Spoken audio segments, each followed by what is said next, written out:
Hello, everyone, and welcome to EDUCAUSE Shop Talk. I'm Sophie White. I am a content marketing and program manager with EDUCAUSE, and I'm one of the hosts for today's show. And I'm Jenay Robert. I'm a senior researcher at EDUCAUSE, and I'm your other host. Great. So we are really excited to be talking today about what is one of my favorite reports that we do every year at EDUCAUSE, which is the Horizon Report on Teaching and Learning. We have three special guests with us today. So we'll just start. I'll introduce all of our guests, and then we will dive into it. So first, we have Joanne Strush. Sorry for mispronouncing your name. Joanne is the chair in the School of Continuing Education at Red River College Polytechnic and academic writing instructor at the University of Winnipeg in Winnipeg, Canada. With over 20 years of experience in higher education teaching and administration, she's committed to relevant, current, and student-focused design and delivery of educational programming. Joanne holds a PhD in education from the University of Manitoba, an MA in English Literature from McMaster University.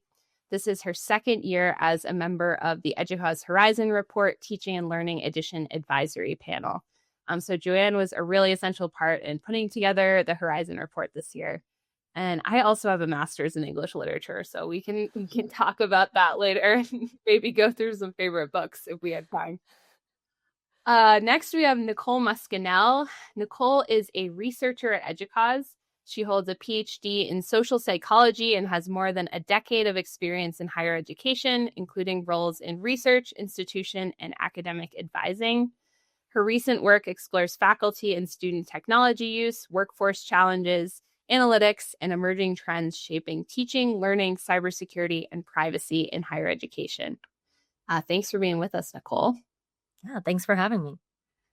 And then last but not least, we have Kathe Pelletier. Dr. Kathe Pelletier has spent the last 25 years in higher education innovation of some form or another. Kathe's entry point into higher ed was an adult serving institution that was fully online, and most of her work since then has been oriented around combining evidence-based practice with innovative delivery models and the strategic application of technology and data. She has held many roles in different areas, including advising, curriculum and instructional design, competency-based education, and academic support. Kathe is currently the Senior Director of Community Programs at EDUCAUSE. Thanks, Kathe, for being with us. Heck yeah, this is going to be fun. Great. All right, well, let's dive in. So we are recording this May 1st of 2025. I'm just adding that because I think this year's Horizon Report, I was reading the trends, the key technologies and practices, and the scenarios, which are kind of the three sections that we break this report into. And thinking about the Horizon Report in terms of the state of global affairs, there is a lot changing rapidly in the world right now. And I think as we're thinking about these various trends and how they apply to education, that's kind of a layer that feels like it's overlaid on top of all of it. Curious, do you all want to start by maybe a finding that you thought was most interesting or surprising based on your work in the Horizon Report, or what do you want to dive in and talk about? I'll dive in. And so coming from a background that has included pedagogy and instructional design and just kind of generally teaching and learning, I was really fascinated about the trend related to students' ways of cognition changing and how it's not just, students have been exposed to technology before, and so we need to teach differently, but literally brains are changing with prolonged exposure to different types of technologies. And I think that is just fascinating to think about both the possibilities and, one of the comments in the report was related to shortened attention spans and, potential drawbacks to this ongoing exposure and consumption of technology. And so that just really piqued my interest and seems like it has a lot of really critical implications. I hope readers of the Horizon Report can see themselves in that trend too. I mean, I think many of us have had access to technology. I mean, for me, we got our first computer when I was in high school as a family. So I think some of us younger than others have had access to technology, but are part of this trend as well. And I think that's really important because there is a tendency to talk about blaming students really for this change, and it's all of us as a society. I mean, I'm not going to ask this question and out anybody, but I wonder how many of the 5 of us have already looked at our email in the first 4 minutes of recording here. I've done it. I did it. I looked at my email, but then I came back. But I mean, that's so common, right? We even can sense it in our colleagues in meetings that they're multitasking, we know, and we don't even get mad anymore. So yeah, I hope that we can kind of see ourselves in that and have a bit of empathy and think about systems that need to change as opposed to putting blame on individuals. Yeah, for sure.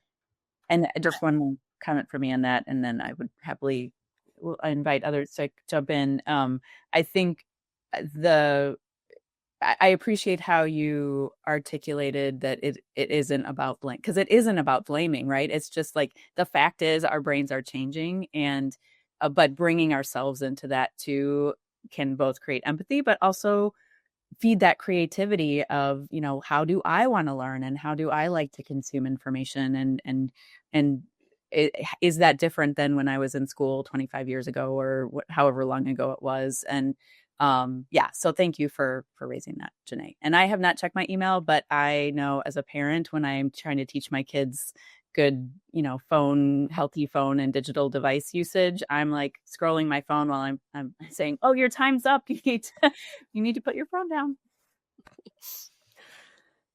Yeah, I agree with everything, and really appreciate the way that both of you have articulated those things. I was going to say that I really thought that the sort of the AI, the mention of AI, or not just mention, the large part of the report that does mention AI was something that I could comment on.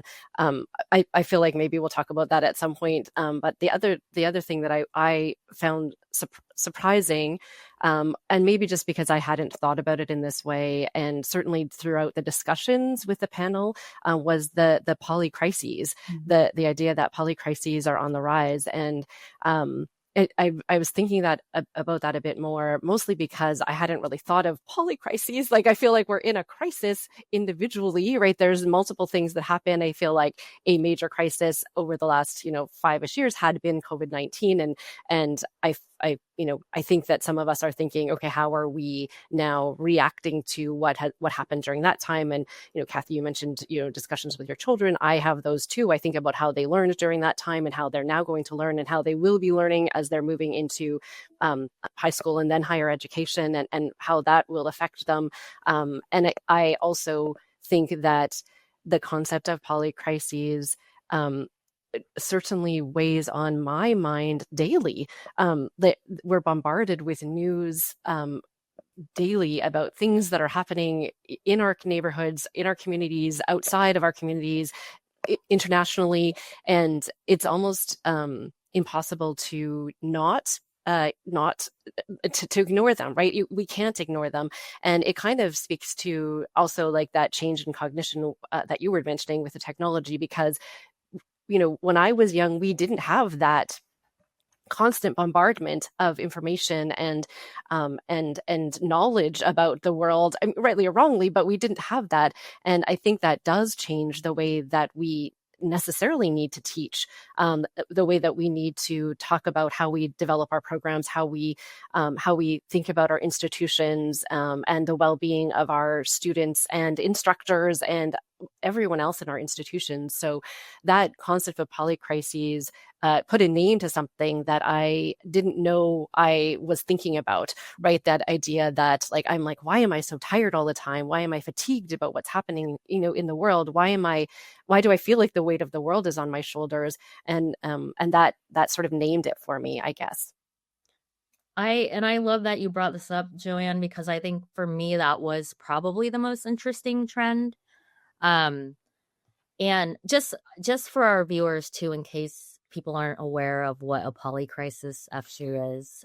Because by the way, so I wrote the trends section, but when I sent this out to all of our subject matter experts and whatnot for review, we had a couple of people in there say, "Oh wow, I didn't even know of this term and like what this technically actually was. How cool!" Yes, Kathe was one of those people. You Um, too. yeah, and so I think you're right. A lot of people are familiar with the feelings that come from this or the impacts, but we maybe don't know the actual name for it and what it actually technically is. But it's basically when a lot of different, or let's say multiple crises are just going on simultaneously. And even though they might not be directly related to each other, they interact with each other in ways that actually exacerbates the overall total like outcome or impacts felt by these things. And so I think one reason why we might not be like explicitly aware of this all the time is we do tend to, as humans, look at things, I think more in isolated ways. So and that's just because of our brains. Like we don't have the mental capacity to think about everything all the time. But we're like, oh, we know this trend's going on over here, this trend's going on over here. But I think sometimes we forget that these can compound, and then like we're feeling the cumulative effects of like all these things going on in the world. And so I love this trend, even though currently, I mean, in general, it brings a lot of, I guess, negative outcomes because we're talking about crises happening at the same time. But I love the trend because I think it gets us to not think about that the world in an isolated way. It kind of like says, hey, look, let's look at the complexity of the world. It's complex and all of these things are happening at the same time. And these things are interactive and we need to be aware of like all of these things compounding and coming together to really impact higher ed and just everyday life. Mm-hmm. Well, and I think going back to what Jenay was saying about not blaming the students for, cognitive changes or brain changes, I think giving grace to ourselves as educators as we're feeling the weight of polycrises and the just the cognitive load of processing all that's happening around us and, being in survival mode. And also, as educators, we want to help students and we want to help change the world. And so I think that having that felt sense of I'm exhausted and that's okay and I don't need to do everything today, and that's really important to me to recognize.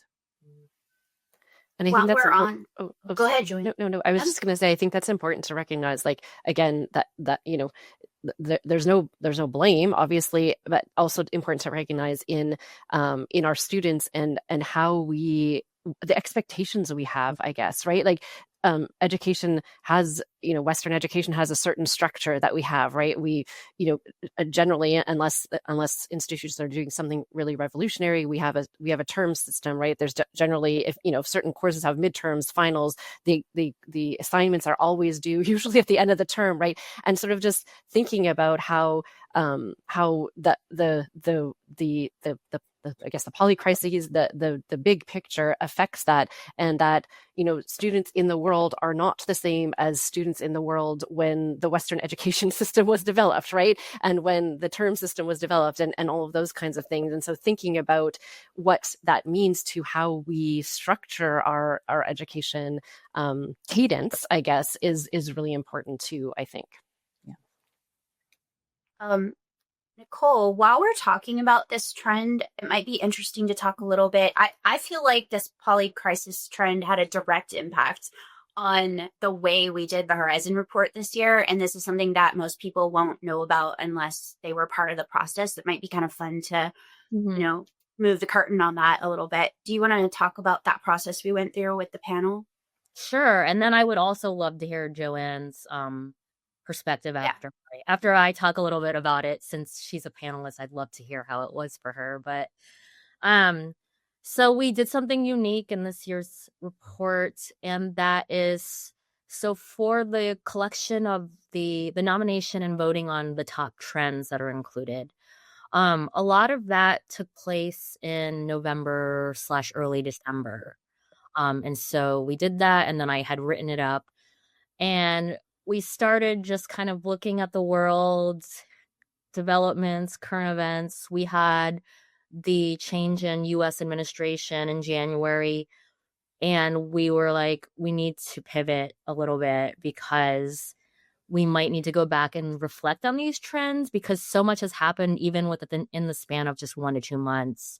And we want to make sure that we're getting our readers and institutions, information that's going to be still up to date and relevant for their strategic planning as they plan for the future. So we kind of called an emergency meeting and pulled the panel back together, and we had everybody just kind of do a live in session. Let's revisit the trends and talk about what new developments have emerged in the world that are relevant to these trends.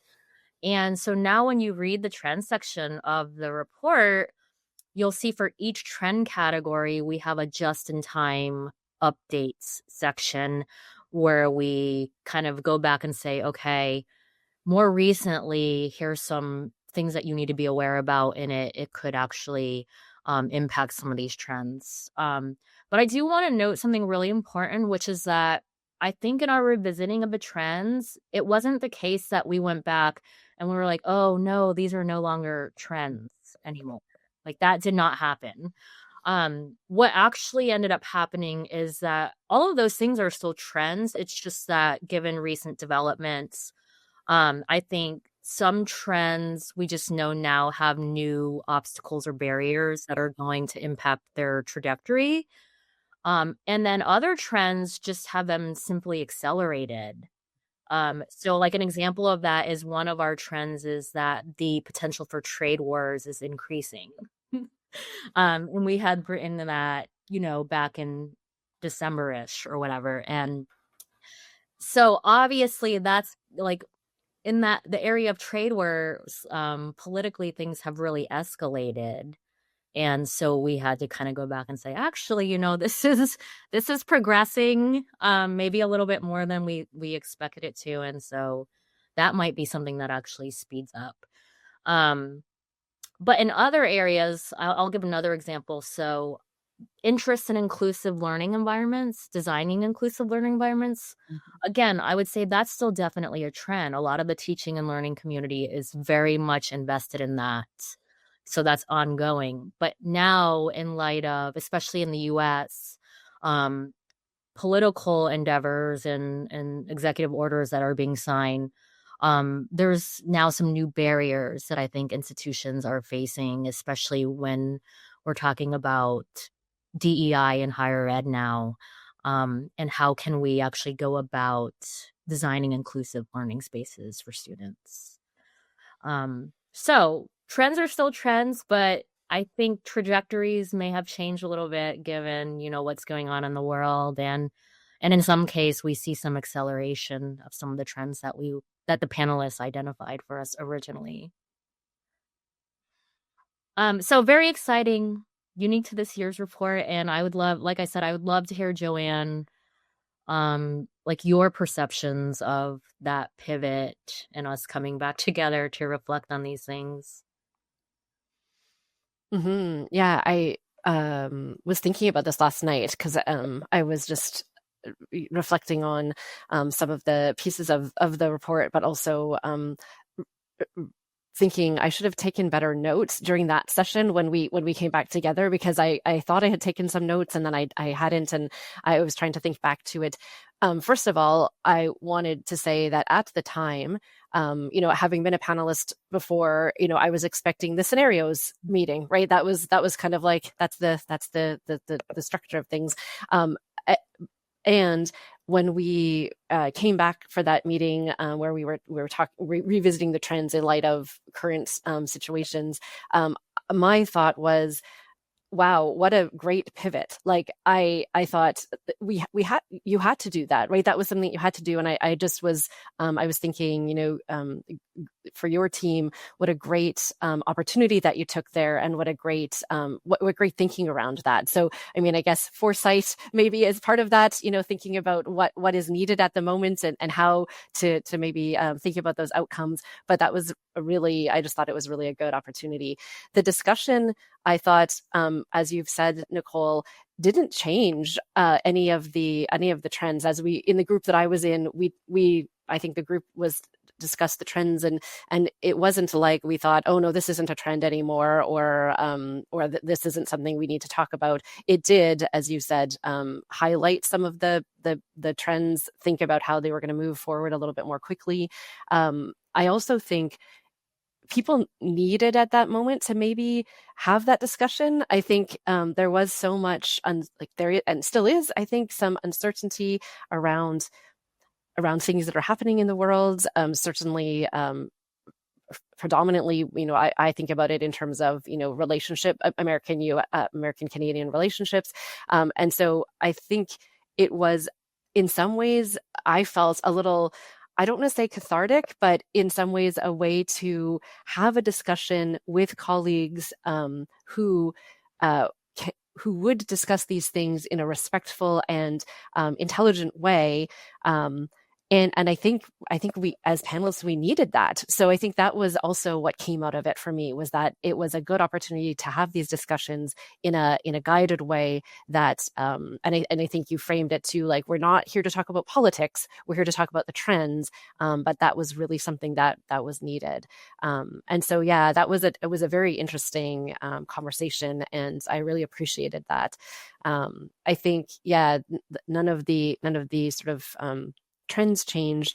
You mentioned, Nicole, the one about sort of the focus on, DEI initiatives, where that is maybe going. I was also thinking about the trend about concerns about deglobalization. So the sort of the siloing, the segmenting of countries, of institutions or whatnot, and that it seems to me almost that that's also accelerating a little bit now, in terms of like what's happening. Obviously, though not as like significant on the global scene, since the time we've also had an election here in Canada that was really influenced by happenings in the US. So that also, for us to have a discussion now, if we were to, as Canadian institutions or as a Canadian, higher ed industry, our discussions might be a bit different too, in terms of what trends are there too. So I think just a lot happening in the world that influences some of these things. And in some ways, that conversation could represent a model for what discussions at institutions are like. I know, Joanne, you've worked really hard to bring the Horizon Report and foresight overall and that kind of thinking to your institution. But the thing I love about foresight is that we, a lot of people think that it's like, oh, you're looking off into the future and it's all science fiction and you're like, you're predicting crystal ball. And it really is looking around you at what's happening now and anticipating the trajectory of those things. Are they going to get bigger, smaller? Are they going to combine with other trends that are happening, and then what the implications of that are? And so that discussion, I think, was just such a great way to reflect that, like, okay, here's where we are right now. Let's look around us, and what's the so what might be some either bigger or smaller impacts than we had anticipated earlier when we were together as a panel.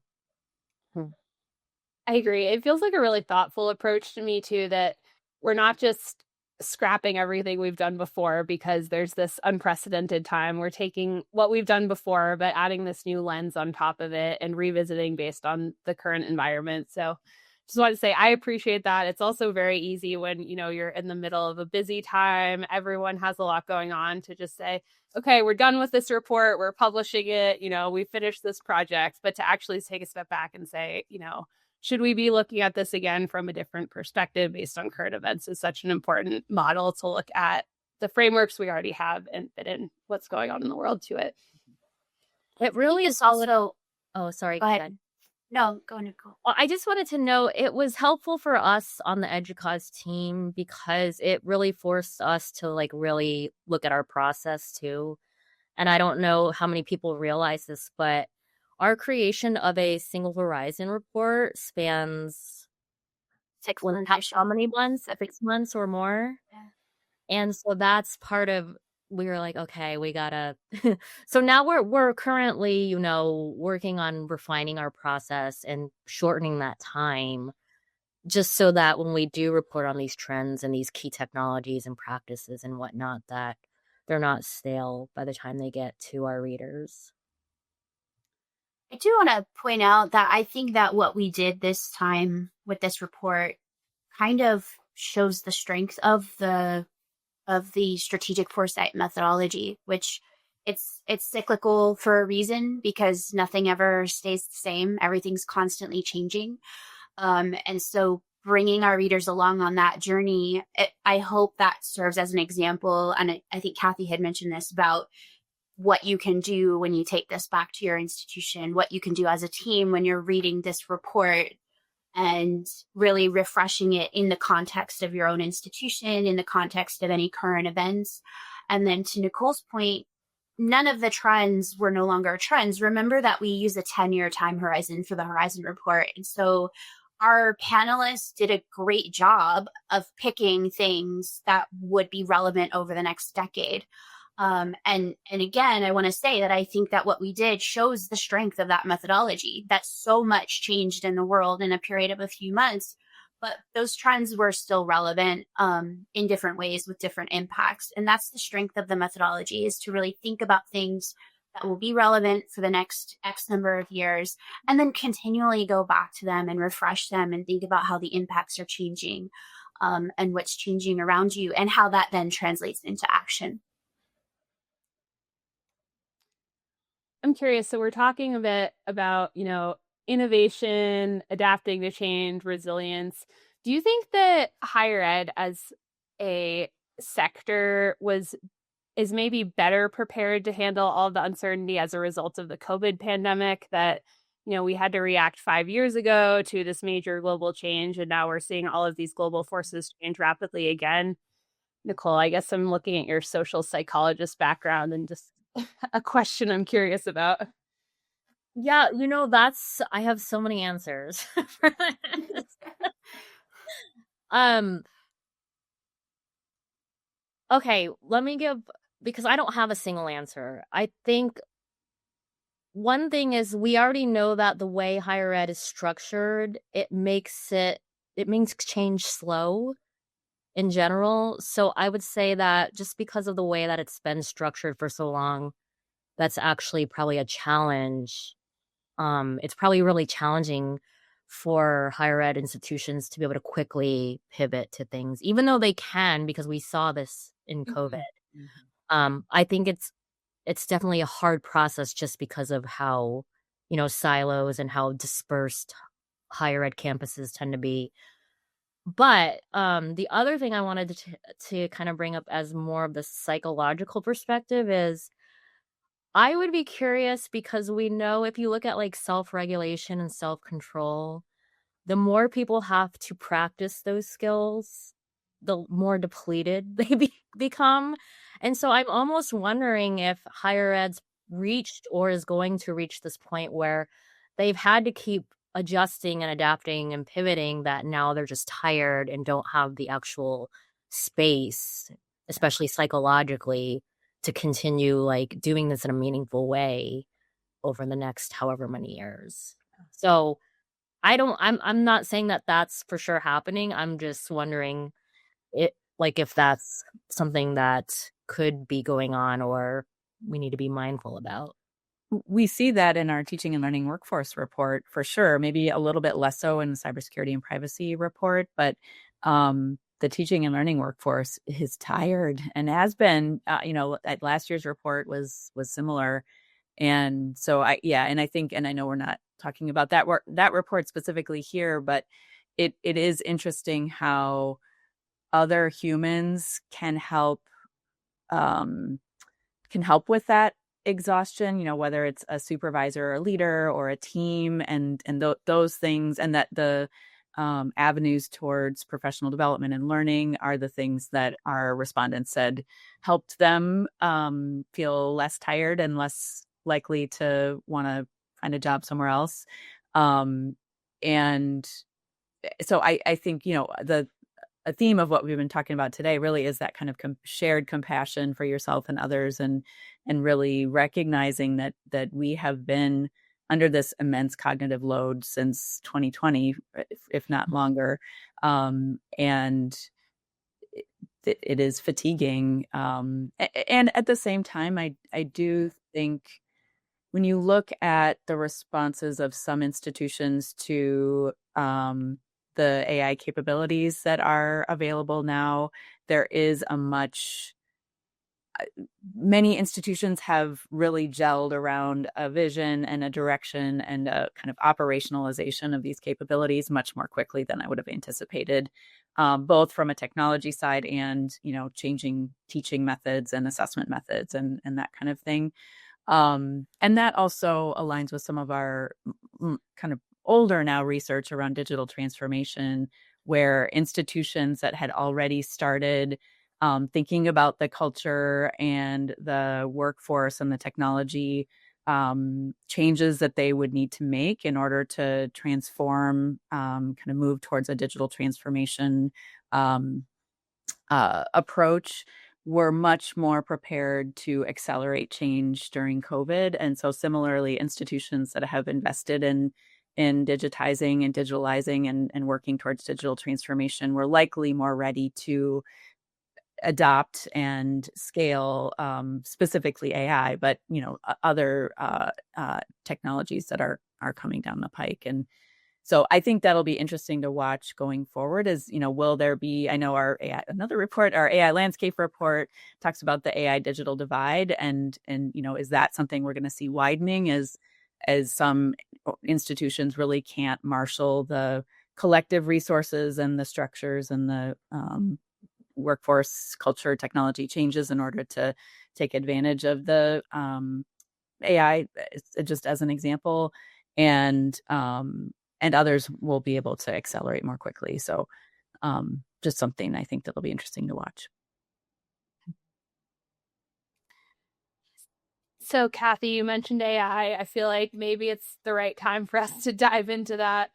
I saw AI all over the trend section of the report, as well as the key technologies and practices related to how institutions can innovate around AI, but also how to shore up these foundations of things like AI governance and policies and guidelines. Anything related to AI that you wanted to highlight for our conversation today?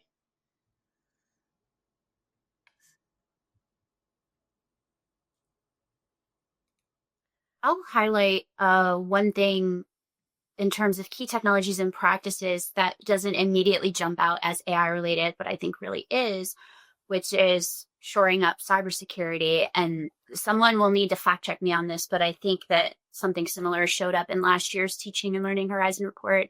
And it's not always a topic that surfaces in the teaching and learning world. It's kind of one of those things where we know in the back of our minds this is important, but it's not part of our day-to-day workflow necessarily. And it should be, but it isn't usually. But I think that as generative AI in particular has proliferated over the last couple of years, people, their attention is being drawn to this as an essential element, an essential function of the institution, not just something that is, there's a roadblock when I want to procure new technology. I have to get a check on a box from somebody in cybersecurity. But it's, no, I really want to be invested in this. And I understand that I, as an individual, I'm part of the perimeter of the institution. I'm an entry point into the institution. My data is at the perimeter of the institution. I want to protect myself, my students, my colleagues, and also the institution. So I think I'm excited to see that there's awareness being raised about this. Definitely, I see it being propelled by AI. So I just wanted to highlight that, since it's not always something we talk about a lot in teaching and learning. I think, at the same time too, Jenay, the key technology and practice of critical digital literacy also has that AI undertone to it as well. Again, it's not necessarily something that was highlighted within that section, but certainly as a chair and as an instructor, the conversations around critical thinking, critical digital literacy necessarily involve AI now too, right? How do we bring that human element to it? What are the portions of our conversations with AI or our interactions with AI that we need to be critical about? And that digital literacy includes our interactions with AI. So yeah, I mean, although it's not at the forefront in that key technology or key practice, it certainly has an undertone of that too. So I would say that maybe AI is sort of is latent in all of the key technologies and practices in a way. I don't know if others agree with that, but certainly that's what I've been seeing. Yeah, and I think somewhat relatedly, I don't know if you all saw in the news how the U.S. government's considering integrating AI into K through 12 education. So they're drafting an executive order. I don't know how much momentum this has, self-admittedly. Like, I don't know if that's definitely something that's going to play out.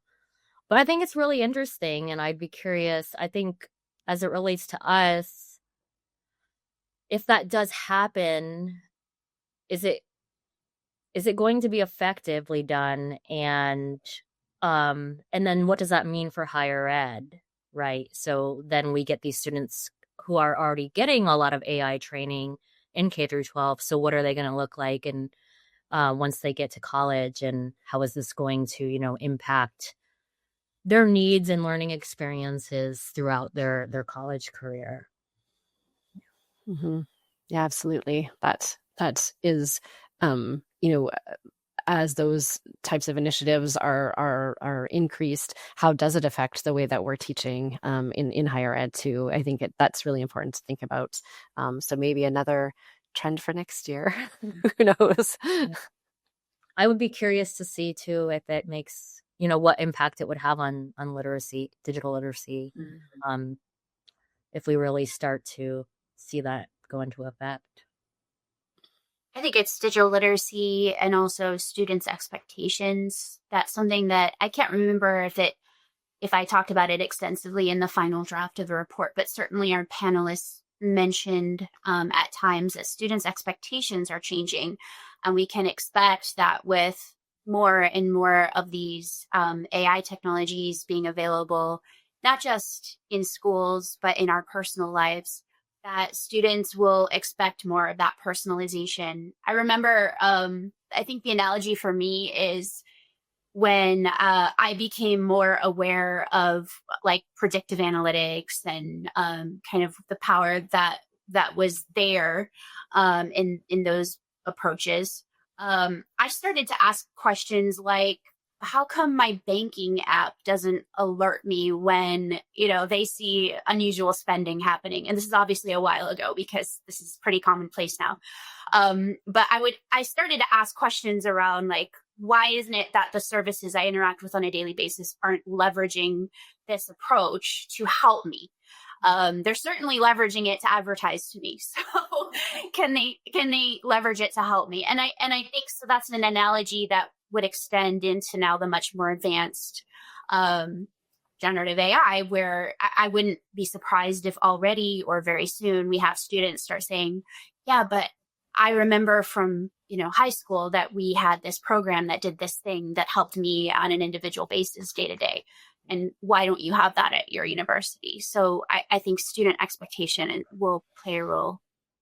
And I think on the flip side, we know that there are young people today, some of my children included, who are like, no, thank you, AI. I am not interested. You don't get my data.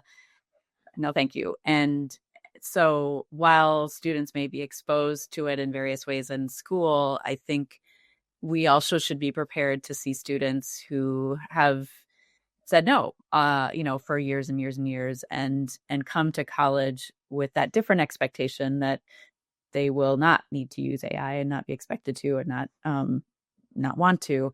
And so what does that look like, where you've got these almost like bifurcated populations of student types? And is our role to prepare them and require that they participate, or is it our role to, is this another form of universal design for learning, where we provide different approaches and modalities for individuals to learn the same thing? So I think that will add some complexity to how we think about teaching and learning as well.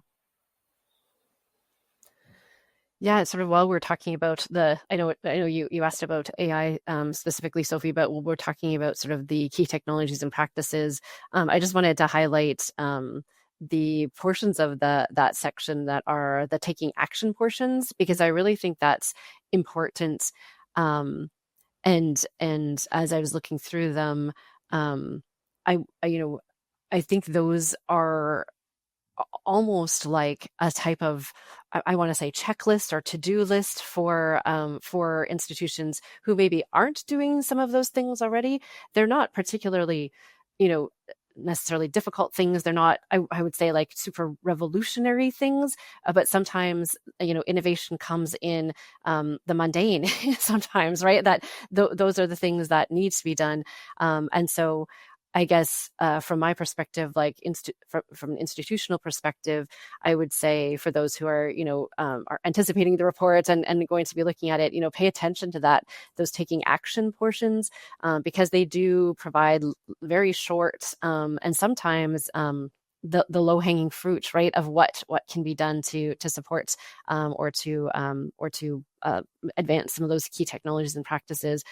So I thought that was a really important thing in the report to take a look at.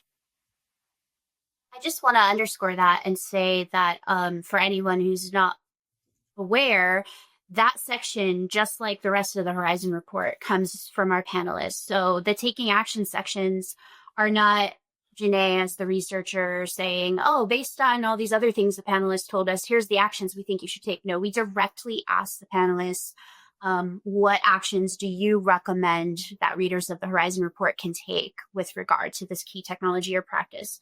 And so those come straight from the panelists. We don't add any other extra actions. So this is really a matter of the community saying, these are the types of things we think are really important. And I do appreciate that you called out that some of them are quite small and kind of low-hanging fruit. And I would say that one of our recent guests on the pod, Karen Costa, really kind of, I guess, reinforced for me the importance of small action. She talks about small is all. It's an idea that she gets from the author Adrienne Marie Brown. And I don't want to drift too far off base here, but the idea is that in these times when things feel so overwhelming and so big, and we have polycrises, and there's so many things we care about, sometimes we need to kind of just sit there and say, okay, small is all. What's the small thing that I can do today? That's a big takeaway for me. Yeah. I love that's sort of exactly what I was thinking about, Jenay. Like as I was reading those, I was like, okay, this is manageable. This is something that's manageable that I can affect in my institution. And I'm sort of in the middle management, if you will, right? I'm a chair, so I have some influence on the like the big picture. I have lots of influence in my own department. And I was thinking, these are, I can manage this. These are things I can manage that I could speak with my instructors about, even, bring to students. I think like it is very manageable. And I was thinking, I don't know the book that you're referring to, but I was thinking about the small teaching concept. Mm-hmm. And the names of the authors have just escaped me, but I've really embraced the small teaching online book that really I think is important, and just that idea that there are we don't have to make grand gestures, even in the face of a polycrisis, as you've said, right? Like we sometimes think, oh, we have to battle forward with huge gestures, and I don't know that that's always the case. I think we can make those small steps, and that's what really is important, I think, to our students and to our institutions.